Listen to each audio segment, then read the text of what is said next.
other 4, I just don't know. But I think all 4 of those, and Tucker potentially even as a trade chip, could be fantasy relevant for the rest of the season. So thank you for everyone giving me some input as to those players. Brad Hand got his 27th save yesterday despite giving up a solo home run to Bubba Starling. It was another win for Ranger Suarez, his 3rd straight in 3 outings. Suarez allowed 2 hits, struck out 3 in extra innings. Robert Osuna got his 22nd save. He worked around a solo home run to Logan Forsythe with 2 strikeouts. However, in July, he does have a 2.70 ERA and, listen to this, a 1.50 whip in 6 2/3 innings, issuing 4 walks. So Osuna is off his game a little bit. Trevor Gott got his 6th win on a walk-off home run in extra innings. Giant relievers combined for 7 scoreless innings yesterday against the Mets. And Josh Hader got his 22nd save, giving up a hit with 2 strikeouts. As far as starting pitchers go, Walker Buehler, 7 straight-out innings, as I told you, hit 11 strikeouts.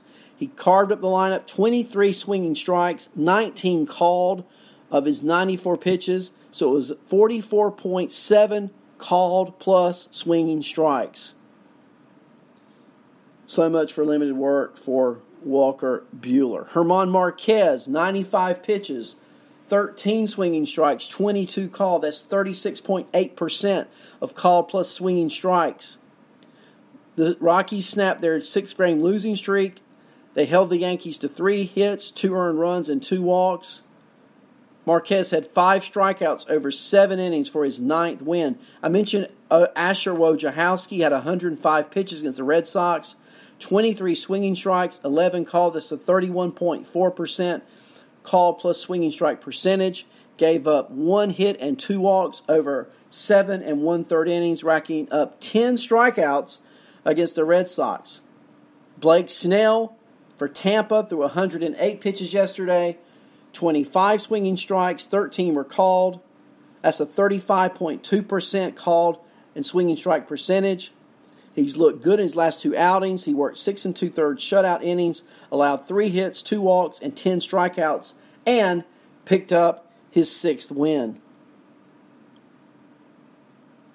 Anthony Descalfani for Cincinnati set a career high with 11 strikeouts. He did give up 4 hits and 2 earned runs. He didn't walk anyone.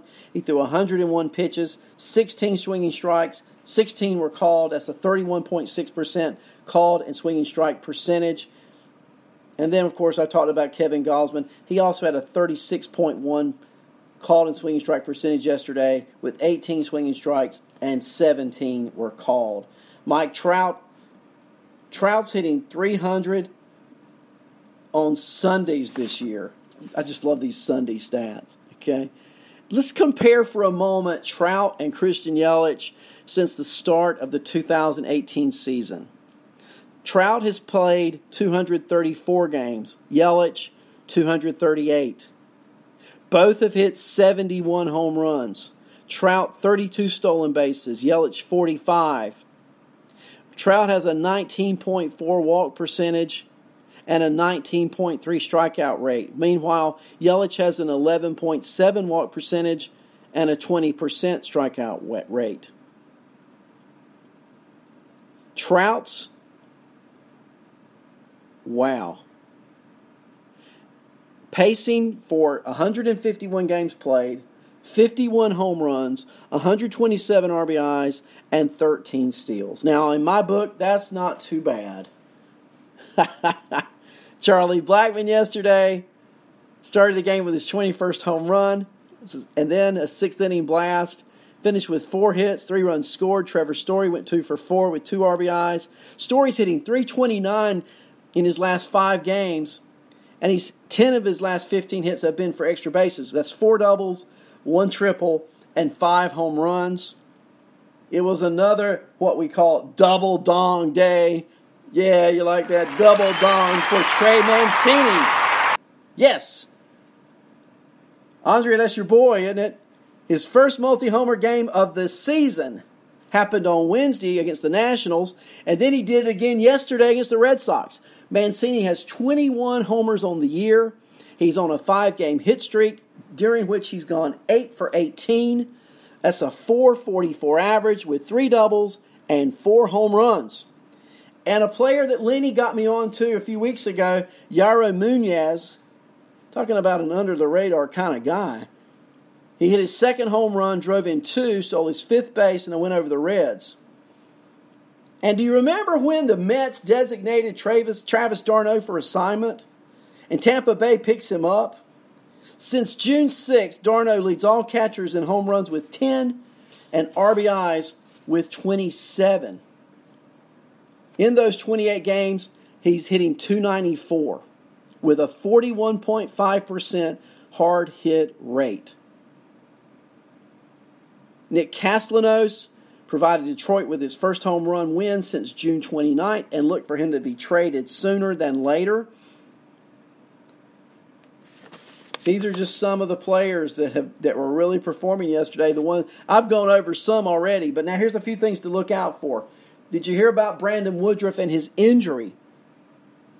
Brandon Woodruff left his start early, and he will miss at least 2 weeks, possibly up to 6, with an oblique strain. Did you hear me? I'll say it one more time. This is critical because Woodruff's had a great year for Milwaukee. He left his start early. He's going to miss a minimum of 2 and possibly up to 6 weeks with an oblique strain. So let's say he falls somewhere in the middle, and now he comes back in late August, right at fantasy playoff time. Sean Kelly left the mound during his warm-up tosses. He'll get an MRI for a sore bicep. I heard someone mention Jose Leclerc was the next man up. I think it was Lenny. That's true. Zach Wheeler starts this weekend in Pittsburgh. Ryan Zimmerman, the Nationals' first baseman, he left Sunday night's game with more foot problems, and the early report is he may be done for the year. Now, if that's the case, what that means is Howie Kendrick just got a lot more valuable, and so did the platoon side of that. Now, the Nationals have been, wanting so badly to have Zimmerman continue to play first base while Matt Adams, and he platoon. Adams has not been hitting that well this year. Kendrick has. Kendrick's at .318 with 12 homers and 48 RBIs. And with Zimmerman going down, I look for Howie Kendrick's playing time to dramatically increase. So, just some players to keep your eye on as we go forward, okay? I don't mean that it'll happen, but that's where we are. Farm time. Everybody ready? We got to get down to the farm. It's almost 11. I got to get out of here at 11. Listen, I'm trying to find out the schedule. I think there was some question about who was going to be on or not. It's Monday. Is Joel Gullo on at 12:30? I'm not sure. Aloha. Kevin Hastings. Kevin's on at 2. Lou's on at 3. Cam's on at 5:30. George is on at 7 tonight. George, thank you for being with us this morning.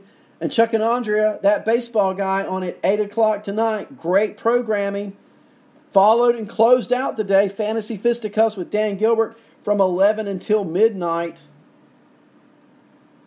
Great baseball. This is the Fantasy Baseball channel. Let's talk about some prospects in the minor leagues. I got a lot of material on a Monday morning, right? Ryan Mountcastle for the Orioles, their number 2 prospect, went 3 for 3 yesterday for AAA Norfolk. His average is above 300, 304. A perfect day at the plate. He has a hitting streak of 6 games. He's a former first-round pick in 2015, and he's driven in at least 1 run in each game during this streak. He has 59 RBIs in 90 games, and his 17 home runs leave him only 1 shy of tying his career-high total from 2017. Nick Madrigal for the White Sox. You know I love this kid. Their number 4 prospect, number 38 in all of baseball. He's at AA Birmingham. He went 2 for 4 yesterday with a double, a run scored. He continues to rake. He was the 2018 number 4 overall draft pick, played last year after being drafted at High A Winston-Salem. I watched him there. He started the year back at High A, went up to Double A. He's hit wherever he goes. He doesn't strike out much. He's got a .370 average in 33 games since being promoted to Double A. A great defender, and I look for him to be in Chicago next season, playing for the White Sox. Bryce Wilson, Braves right-hander, their number 5 prospect. He's been up to Atlanta a few times. He went 7 innings yesterday for AAA Gwinnett, surrendering only 4 hits, no walks, 4 strikeouts. He allowed 9 runs on 8 hits in 2 2/3 innings on July 11th in his worst minor league start of his season, and followed it by giving up 4 runs on 6 hits in the start for the Braves on July 16th. But the 21-year-old right-hander did bounce back with his dominant performance on Sunday. He threw 58 of 85 pitches for strikes over 7 scoreless frames against Rochester. So maybe he's back on the fringe of coming to Atlanta. We will see. Jack, I agree. I thank you for that input. If Mancini gets traded, Mountcastle is up immediately. Remember that. And George said he may be on at 6:30 tonight. So keep your eyes and ears out for George at 6:30 this Monday night. Bryce Terang for the Brewers. He's only at Class A Advanced Carolina. He's their number 1 prospect. He went 3 for 5 yesterday. He led off. He hit a triple. It was his first 3-hit game since his promotion to the Carolina League. He was a first-round draft pick in 2018. He's hit .275 this year at all minor league levels, 22 extra base hits, 22 steals in 94 games. If you're a dynasty player, Bryce Terang. Remember that. Mitch Keller for Pittsburgh, their number 1 prospect, number 16 in all of baseball, went 6 innings yesterday, gave up 4 hits, walked none, struck out 5. He's been up and down. When he's come up to Pittsburgh this year, he just has not been able to get it together. The Dodgers, Keibert Ruiz, their catcher, their number 1 prospect, and number 27 in all of baseball, went 2 for 4 yesterday. 2 runs scored, a home run, 4 RBIs for AAA Oklahoma City. Now I want to talk about our games for today and some daily players that you may want to add. I'm looking at 10 at-bats or more. Tommy Pham is 4 for 11 in his career, .364 average off of Eduardo Rodriguez.